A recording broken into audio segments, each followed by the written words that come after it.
Ուկրաինան եւ Ռուսաստանն առանձին կստորագրեն 20 կետանոց խաղաղության ծրագիրը Միացյալ Նահանգների հետ։ Եվրամիության երկրները չեն ստորագրի այն, բայց յուրաքանչյուր կետ կհամաձայնեցվի եվրոպացի դաշնակիցների հետ։ Բանակցությունների ընթացքից Ուկրաինսկայա Պրավդային մանրամասներ է պատմել Ուկրաինայի արտգործնախարարը։ Զելենսկին պատրաստ է հանդիպել Պուտինի հետ եւ քննարկել Աբու Դաբիում չհամաձայնեցված երկու հարցերը։ Խոսքը տարածքների եւ ռուսական զինուժի վերահսկողության տակ անցած Զապորոժիեի ատոմակայանի մասին է։ Մոսկվան պնդում է, որ ուկրաինական զորքը դուրս գա ամբողջ Դոնբասից, այդ թվում ուկրաինական բանակի վերահսկողության տակ գտնվող տարածքներից։ Կիևն այս պահանջը համարում է անընդունելի, նաև պնդում, որ ռուսական զորքը դուրս գա Զապորոժիեի ատոմակայանից։ Վաշինգտոնն առաջարկում է այն կառավարել Ռուսաստանի հետ համատեղ։ Արդյոք կողմերը համաձայնության կգան այս կիրակի Աբու Դաբիում, որտեղ պետք է շարունակվեն եռակողմ Ռուսաստան-Ուկրաինա Միացյալ Նահանգներ բանակցությունները։ Համենայն դեպս Սիբիգան հույս ունի։ Նրա խոսքով Մոսկվան բանակցություններում հիմա այնպիսի մարդիկ են ներկայացնում, որոնք կեղծ պատմական դասախոսություններ չեն կարդում։ Ռուսական կողմի վրա ճնշումներն ավելի մեծացնելու կոչ է արել Ուկրաինայի նախագահը։ Զելենսկին որպես կարևոր թիրախ այս անգամ Ռուսաստանի տանկերային նավատորմը, ռուսական նավթի արտահանման ամբողջ ենթակառուցվածքն է նշել։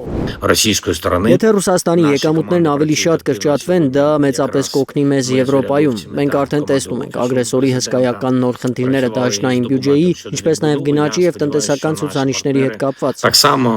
Սրանք բոլորը լավ ազդանշաններ են, որ վերջապես կարելի է խաղաղություն հաստատել։ Որքան դժվար է Ռուսաստանի համար, այնքան ավելի մոտ է խաղաղությունը։ Մինչև խաղաղություն, սակայն ճանապարհը շատ արյունոտ է։ Արդեն 4-րդ տարին ընթացող պատերազմի հետևանքով զոհված, վիրավորված կամ անհետ կորած ռուս եւ ուկրաինացի զինվորների թիվն այս գարնանը կարող է հասնել 2 միլիոնի։ Ըստ Վաշինգտոնի ռազմավարական եւ միջազգային հետազոտությունների կենտրոնի հրապարակած ուսումնասիրության, այս տարիներին գրեթե 1.200.000 ռուս եւ մոտ 600.000 ուկրաինացի զինվորական է զոհվել, վիրավորվել կամ անհետ կորել։ Երեքշաբթի ուշ երեկոյան Խարկովի մարզում գնացքի վրա ռուսական ԱԹՍ-ների գրոհի հետևանքով 5 մարդ է զոհվել։ Ըստ Ուկրաինայի նախագահի, ուղևորատար գնացքում ավելի քան 200 մարդ է եղել։ Զելենսկին հարձակումը ահաբեկչություն է անվանել։ Ուկրաինայի դատախազության տեղեկությամբ 2 անօդաչու պայթել է գնացքի մոտ, մեկը հարվածել է վագոնին։ Դրոնների գիշերային հարձակման հետևանքով 2 մարդ էլ Կիևի մարզում է զոհվել։ Զորինար Բարխուդարյան, Ամիր Ղանդիլյան, Հայլուր։